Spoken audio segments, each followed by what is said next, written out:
La République démocratique du Congo fait-elle l'objet d'un deux poids, deux mesures de la part de la dite communauté internationale? Une partie de la réponse se trouve peut-être ici, au Parlement européen, où des voix s'élèvent pour dénoncer une forme de complaisance de Bruxelles face au Rwanda, dont le soutien à la rébellion du M23 est dénoncé non seulement par Kinshasa, mais également par l'ONU. Kinshasa fait face à une guerre meurtrière à l'est, au Kivu, où les milices du M23, à la solde de Kigali, massacre la population et s'accapare des territoires.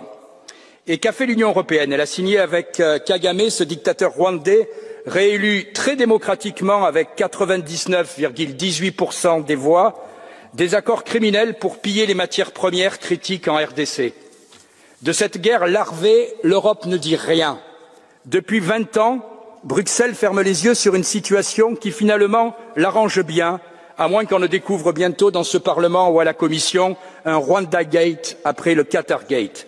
Une sortie du député européen pour dénoncer l'ambiguïté de l'Union européenne et son sens des priorités, alors que l'institution fait actuellement pression sur les autorités congolaises pour obtenir la libération d'un expert militaire belgo-congolais, Jean-Jacques Mondo, condamné à mort en première instance par un tribunal militaire le 13 septembre dernier pour son implication présumée dans une tentative de coup d'État. Pour l'instant, les réactions de l'Union européenne et de la France consistent à condamner l'escalade du conflit dans l'est de la RDC et la reprise de l'offensive menée par le M23.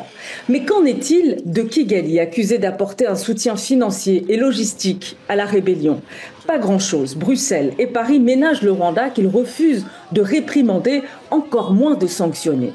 Rappelons que le 19 février 2024, l'UE a signé un accord avec Kigali pour valoriser l'exploitation des minerais en misant sur la transparence, la traçabilité et les investissements.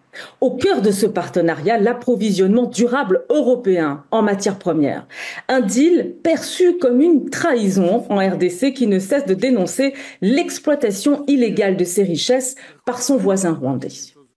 Avec le protocole d'accord signé le 19 février entre l'Union européenne et le Rwanda pour favoriser le développement de chaînes de valeur durables et résilientes pour les matières premières, aussi appelées minerais des conflits ou de sang, l'exécutif européen atteint non seulement le paroxysme du cynisme en matière de géostratégie, mais s'illustre à nouveau dans une politique de double standard qui mine la crédibilité des institutions internationales.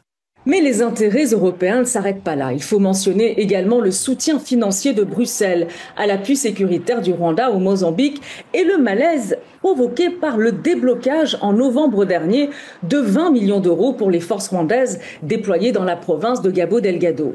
L'octroi d'une enveloppe dans le cadre de la Facilité européenne pour la paix que le Portugal et la France, dans un souci de préserver sur place le groupe français Total, ont soutenu malgré les réticences de la Belgique. Du côté onusien, le son de cloche est le même, mais il est frappant de constater que malgré ces rapports détaillés sur l'implication du Rwanda, les Nations Unies se gardent bien de menacer explicitement Kigali de sanctions, malgré les appels incessants dans ce sens des autorités congolaises. Le Conseil de sécurité doit ordonner immédiatement la fin des hostilités par le Rwanda et exiger le retrait immédiat des troupes rwandaises présentes sur le territoire congolais. Le Conseil de sécurité doit imposer des sanctions ciblées, incluant le gel des avoirs et l'interdiction de voyager, non seulement contre les membres identifiés de la chaîne de commandement des forces armées rwandaises, mais aussi contre les décideurs politiques responsables de cette agression. Alors la question est de savoir si la RDC peut encore attendre quelque chose de la communauté internationale et surtout de partenaires qui prétendent s'engager à ses côtés pour faire cesser le conflit dans l'est du pays. Ces demandes méritent d'être claires, mais pour l'heure, ni l'ONU, ni l'UE et ses membres, dont la France, ne souhaitent franchir une ligne rouge avec le Rwanda et prendre parti dans le conflit à l'est de la RDC.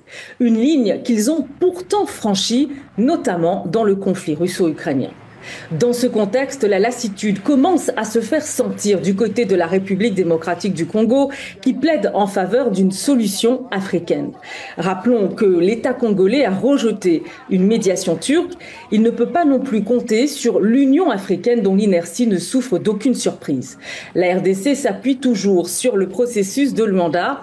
Justement, il y a de quoi vraiment s'inquiéter puisque ce n'est pas exagéré de dire que ce processus est au point mort après le refus de Kigali du président rwandais de prendre part aux dernières discussions dans ce cadre sous l'égide de l'Angola. Le Rwanda exhorte son voisin congolais à négocier avec le M23, ce que refuse Kinshasa, et s'en remet au cadre de Nairobi pour des pourparlers indirects. Alors, au moment où la RDC et le Rwanda risquent de s'engouffrer dans une guerre ouverte, les doubles standards internationaux persistent inlassablement et les populations continuent d'en payer le prix fort.